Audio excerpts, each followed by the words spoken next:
Muito bem, que Deus abençoe sua vida poderosamente em nome do Senhor Jesus. Nós estamos aqui buscando o Espírito Santo e querendo nos encher mais dele. E nós temos aprendido a respeito das cartas que o apóstolo João escreveu para as 7 igrejas da Ásia, segundo aquilo que o Senhor Jesus disse para que ele escrevesse.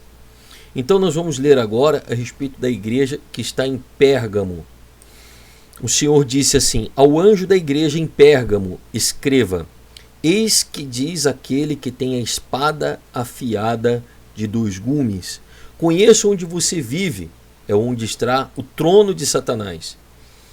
E ele continua dizendo: apesar disso, você permanece fiel ao meu nome e não renunciou à sua fé, mesmo nos dias em que Antipas, minha fiel testemunha, foi morto entre vocês, onde Satanás habita.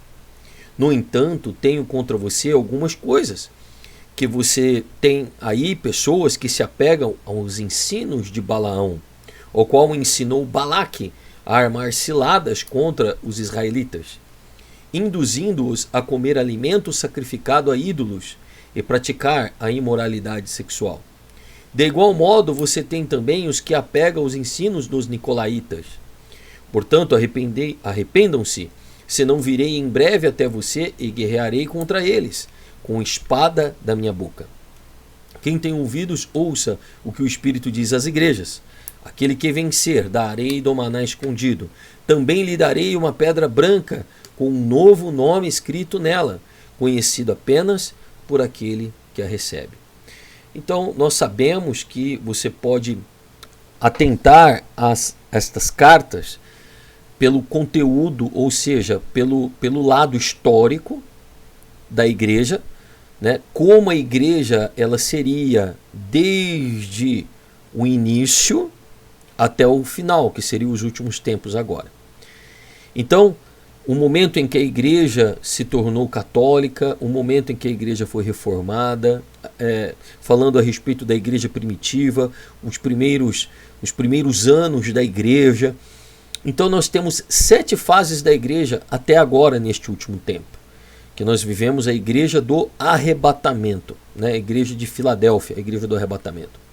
Porém, em todo o tempo, essas 7 igrejas, elas também estão manifestadas no tempo presente. É por isso que você também pode ler estas cartas levando para o lado pessoal. Qual que é o lado pessoal? Olha, o lado pessoal é justamente aquele lado em que você se identifica com aquilo que o Espírito Santo está falando através dessas cartas. Então, por exemplo, a igreja de Pérgamo fala da igreja primitiva. Ela fala de doutrinas misturadas. Ela fala de promessas aos vencedores. Ela pede arrependimento. E por que é importante que nós venhamos compreender estas cartas para sermos cheios do Espírito Santo? Porque para cada fase da igreja havia uma manifestação do Espírito Santo. Você percebe que quando João tem a visão, ele vê o Senhor Jesus, o próprio Senhor Jesus, e ele então vê os seus olhos como de fogo, vê os seus pés como um espelho, um latão espelhado, e ele vê sua roupa branca, um cinturão de ouro, e ele o vê passeando entre os 7 castiçais de ouro, que nós já explicamos para você, que são as 7 igrejas do Apocalipse, ou seja, 7 igrejas que representam as 7 fases da igreja, dizendo que o Senhor Jesus está presente em todas as fases da igreja, em todas as fases da sua vida, o Senhor Jesus está presente. E aí então ele continua dizendo que na mão do Senhor Jesus está 7 estrelas. Essas 7 estrelas são os 7 anjos, que na verdade são os 7 pastores, o pastor de cada igreja. E ele manda João escrever a carta não para a igreja, mas para que o pastor receba a carta e transmita à igreja, como nós fazemos até hoje, não é verdade? Os pastores recebem e passam.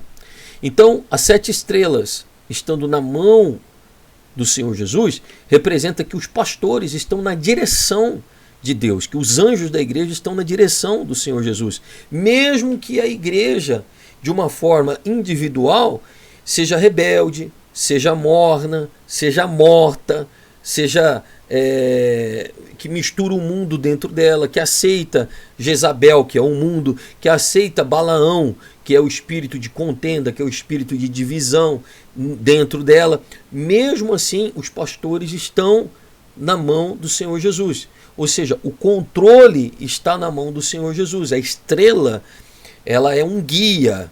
Então, a estrela, ela representa uma direção para a igreja. Assim como na antiguidade, os navios, eles tinham o seu rumo pela estrela. Então também a igreja, ela tem a sua direção pela estrela, que são os pastores. Ora, nem todos seguem a mesma direção, mesmo estando na mesma igreja. Então é importante que você note isso. Mas também, diante do Senhor, estavam 7 tochas.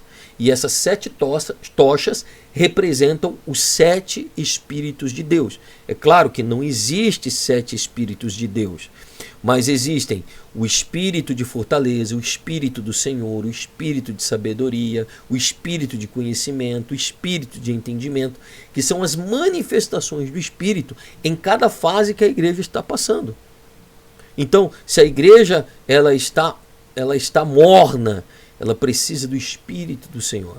Se a igreja está misturando ensinamentos, ela precisa do Espírito de sabedoria. Então, para cada fase da igreja, uma ação do Espírito Santo. E hoje, nós temos as 7 ações do Espírito Santo sobre toda a igreja. Por quê? Porque neste tempo do fim, nós vivemos as 7 igrejas. As pessoas, muitos são incrédulos dentro da própria igreja. Dentro da própria igreja, muitos estão incrédulos. Porque se todos fossem crédulos, eu tinha todas as visualizações dos irmãos nesses vídeos. Mas muitos são incrédulos. Muitos não acreditam na fé. Não acreditam mais no poder de Deus. Não têm fé para receber. Então, eu quero que nesse momento você esteja atento ao que nós vamos estudar a igreja de Pérgamo. E seja cheia e cheio do Espírito Santo. A igreja que precisava de entendimento. Então, ao anjo da igreja de Pérgamo, escreva: eis o que diz aquele que tem a espada afiada de 2 gumes. Olha, você sabe que a espada é uma arma de guerra. Então, o Senhor Jesus, ele está dizendo: eu que tenho a espada, ou seja, eu que tenho a arma para guerrear. E esta guerra, ele vai falar mais lá na frente, que não é contra o mundo, mas seria contra esta própria igreja. Mas como pode o Senhor Jesus guerrear contra a sua própria igreja? Pois bem, mas não é a guerra que você está imaginando. É uma guerra que eu vou explicar para você mais para frente. Mas o que ele diz aqui, aquele que tem a espada afiada de 2 gumes, é aquele que guerreia contra esta igreja. Ele está afirmando: eu tenho a espada. Eu tenho a espada de 2 gumes. Eu tenho a espada de 2 gumes. Então, a espada é uma arma de guerra. Você sabe que a espada na Bíblia representa a palavra de Deus. Então, o autor de Hebreus escreveu: porque a palavra de Deus é viva. Ela entende, ela percebe, ela é poderosa, ela é viva e eficaz. Ou seja, ela é cirúrgica, ela é precisa e mais poderosa do que espada alguma de 2 gumes, ou seja, mais afiada. Se fosse hoje, diria assim, e mais poderosa do que uma bomba de 1 milhão de megatons, mais poderosa do que a explosão do sol, mais poderosa, porque a arma de guerra mais poderosa naquela época era esta arma. Então ele diz: a palavra de Deus é viva e eficaz e mais poderosa do que espada alguma de 2 gumes. Você vê que o Senhor Jesus, ele usa a mesma palavra que o autor de Hebreus usou. E ele diz: e é apta, vamos lá, começar de novo, porque a palavra de Deus é viva e eficaz e mais poderosa do que uma espada de 2 gumes. E é apta para dividir a alma e do espírito. Ou seja, ela é precisa. Ela é precisa, porque nós não sabemos aonde começa o espírito e termina a alma. Parece que um vai entrando dentro do outro e nós não temos essa compreensão. Mas o Senhor Jesus diz que a palavra que sai da boca dele, a palavra que ele tem, é aquela que consegue dividir as emoções da razão, a alma do espírito. Ela é mais poderosa e ela é apta para discernir os pensamentos e as intenções do coração humano. É por isso que quando a palavra é ministrada e você fala assim, ela está falando justamente o que eu preciso, ela está falando justamente o que eu quero, ela está falando comigo. Então, é bem claro isso que diz a palavra de Deus, que ela é mais apta para discernir os pensamentos, as intenções do coração humano, porque realmente ela é apta para discernir os pensamentos, as intenções. Então, quando você ouve essa palavra, quando você recebe essa palavra, você fala, parece que está falando comigo.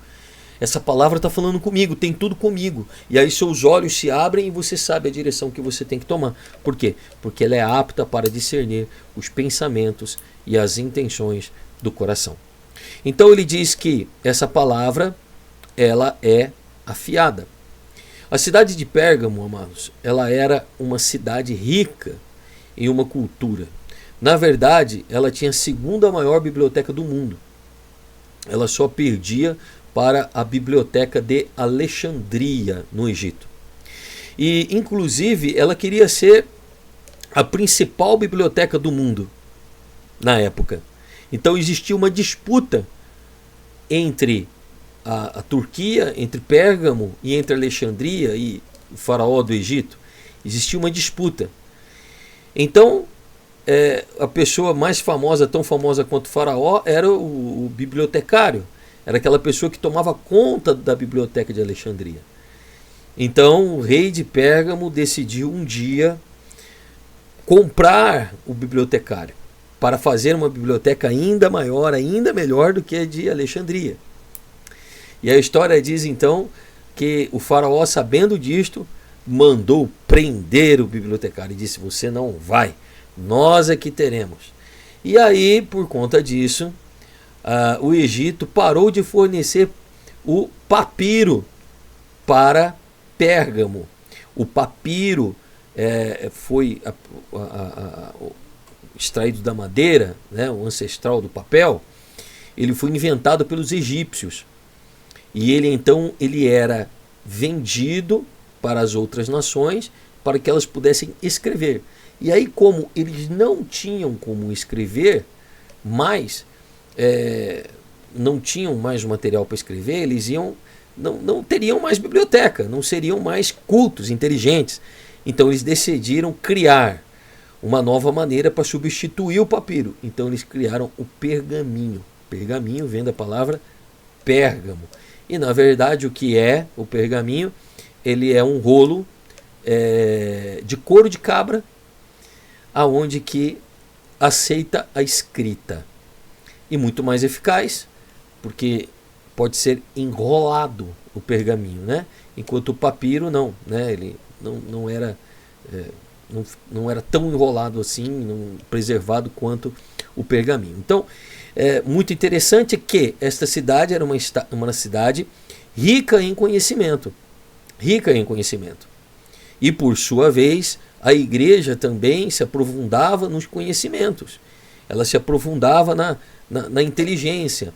Mas nós sabemos, irmãos, que a sabedoria do mundo é loucura para Deus. Assim como a sabedoria de Deus é loucura para o mundo. Mesmo que esta igreja fosse uma igreja que tivesse muito conhecimento, mas ela não tinha a revelação. E por isso então ela misturava muito as doutrinas, porque ela não tinha um entendimento. Por isso que ela precisava do Espírito Santo trazer entendimento sobre a vida dela. E é quando acontece conosco também. Quando nós temos conhecimento, mas não temos revelação. Pastor, o que é conhecimento? O que é revelação? Conhecimento é quando você tem um entendimento da palavra de Deus e você sabe o que está escrito, você sabe o que significa, você sabe que é verdade, mas isso então não muda a sua vida, não norteia a sua vida. As atitudes que você tem, a forma que você vive é uma forma comum, né? Você ainda tem coisas presas na sua vida, tem pecados, não ainda entregou-se totalmente, não consegue colocar o reino de Deus em primeiro lugar, não consegue ser ofertante, dizimista, servir, enfim, não consegue. Então, o que acontece? O que acontece com essas pessoas? Elas têm conhecimento, mas não têm revelação. A revelação é quando você recebe o entendimento do Espírito Santo, não apenas o entendimento daquilo que você está estudando. E este entendimento que vem do Espírito Santo abre os seus olhos ao ponto de você mudar a sua vida mediante aquilo que você está recebendo. Então, eu vou te dar um exemplo. Você pega o diabo e os demônios. Nenhum de nós tem mais entendimento, conhecimento da Bíblia do que o diabo. Porque além dele saber a Bíblia, ele é um personagem dela. Ele viveu a Bíblia, ele vive a Bíblia desde o princípio. Mesmo antes da fundação do mundo, ele já faz parte da história da Bíblia. Ele faz parte do começo ao fim da Bíblia. Então ele conhece a Bíblia. Mas e daí que ele conhece? Ele conhece, ele treme. Mas ele não pode viver a palavra de Deus. Porque não lhe é dada a revelação e a permissão para que o Espírito Santo mude-o. Então ele está totalmente condenado, mesmo tendo todo o conhecimento. Então é como se um médico estudasse para ser cirurgião. Ele é neurocirurgião. E ele estuda. Mas quando ele pega a serra para cortar a cabeça do cara, ele desmaia. Ele não consegue. Mas ele é tão entendido daquilo que ele se forma professor. Mas ele é professor. Mas ele nunca fez uma cirurgia. Então, justamente, é essa a situação de muitas pessoas. Elas têm o conhecimento, mas não têm a revelação. Então, a palavra que sai da boca de Deus, ela é afiada, a espada do Senhor Jesus. E ela vem para lutar pela igreja e contra esta igreja. Não contra diretamente a esta igreja, mas contra aquilo que aquela igreja está vivendo, que são práticas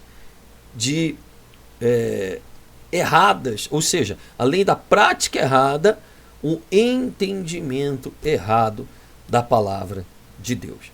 Então vamos ler só mais um pouquinho aqui para nós encerrarmos, que fala assim: conheça onde você vive e onde está o trono de Satanás. Olha só que legal. O Senhor Jesus diz: eu sei onde você vive e eu sei aonde está o trono de Satanás. Pérgamo tinha muitos templos, irmãos. Inclusive o principal templo era o templo dedicado a Zeus. Zeus significa pai dos deuses. Então na Grécia ele era o deus dos deuses, como se fosse o nosso Deus, o Deus dos deuses. Em Roma ele tinha outro nome, no Egito ele tinha outro nome, mas na verdade nós sabemos que todos estes é Satanás. Mas por que Satanás então decidiu instituir o seu trono justamente ali na Turquia, ali em Pérgamo? Por quê? Porque justamente era onde o evangelho ele tinha força para ser disseminado no mundo todo. Poderia ser em Roma, onde era a capital do mundo, capital do império. Poderia ser no Egito, aonde o Egito era poderosíssimo. Poderia ser em Jerusalém, como por exemplo é hoje. Porém, naquela época, o trono de Satanás estava em Pérgamo. Então existia uma luta, existia uma guerra. Então isso daí era referência ao mundo antigo. Referência ao momento que a igreja vivia. E a igreja estava bem de frente aos seus inimigos, ao Satanás. E não apenas aos Zeus, mas também havia um deus chamado Aclépio, que era o deus da cura, simbolizado pela figura de uma serpente. Ele era muito cultuado, porque as pessoas tinham necessidade de serem curadas. E não só isso, mas também esta cidade era uma cidade onde a adoração era voltada para o imperador de Roma. César era adorado. e era proclamado o Senhor. Então todos os habitantes da cidade eram convidados a proclamar César Senhor. Então tudo isso explica o trono de Satanás ali. Tudo isso explica, porque até hoje é assim.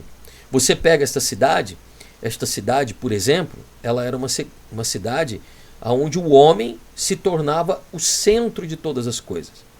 Por quê? Porque era uma cidade que aonde se cultuava o Deus Zeus, que seria o Deus maior, que seria o Deus mais poderoso, também se aceitava um homem sendo Senhor. Então como pode Zeus ser Senhor e um homem ser Senhor? Então isso figura a religião do anticristo, a religião do diabo, que é presente hoje no mundo ainda, que foi presente no mundo por diversas formas e hoje é presente também. Você pode perceber que a falsa religião, ela se volta para um Deus ou para uma identidade espiritual, entidade espiritual, ou ela se volta para algo assim. E o que acontece? Ao mesmo tempo, ela também coloca o homem como centro de todas as coisas.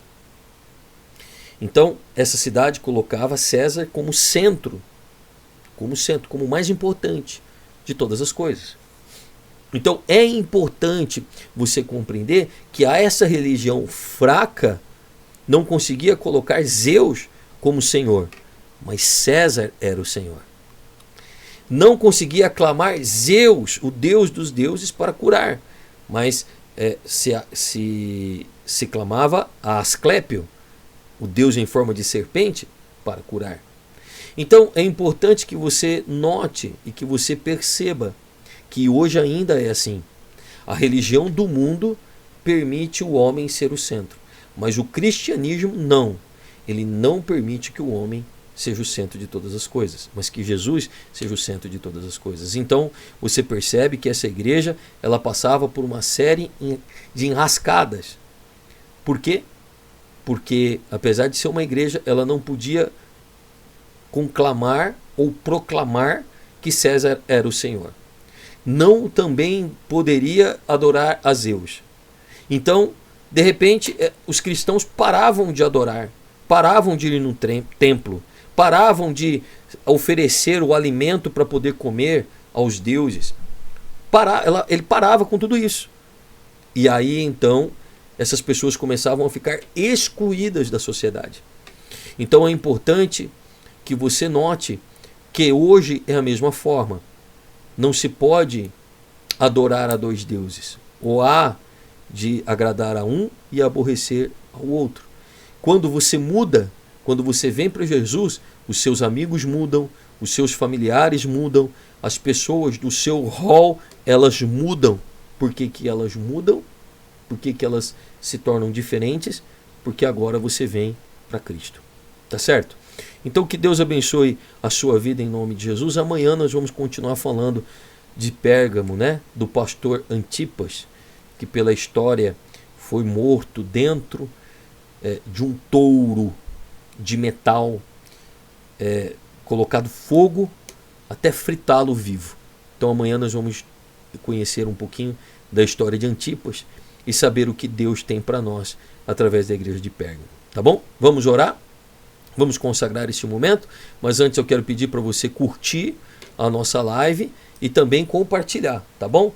Aperta aí o dedinho compartilhar, envia para suas listas de transmissões, para os seus grupos do WhatsApp, aperta aí e envia para as pessoas, tá bom? E não esqueça de curtir aí. Vamos orar. Grande Deus e eterno Pai, em nome de Jesus neste momento, nós entramos na Tua presença e sabemos que o Senhor é poderoso, meu Deus, para fazer infinitamente mais do que tudo aquilo que pedimos e pensamos conforme o Teu poder. Então, meu Deus, o Senhor que tem a palavra viva de dois gumes, penetra no nosso coração e enche o nosso espírito de entendimento, para que não tenhamos a sabedoria do mundo, ou a sabedoria que acumula o conhecimento, mas que tenhamos a Tua sabedoria. Em nome de Jesus, meu Pai, eu entrego a minha vida nas Tuas mãos e a vida dos meus irmãos também nas Tuas mãos. Senhor, esteja trabalhando em nossas vidas, nos guiando, nos dirigindo, em nome de Jesus. É isso que eu te peço e te agradeço. Em nome de Jesus. Amém. Amém? Deus abençoe você e até amanhã em nome de Jesus. Compartilha aí.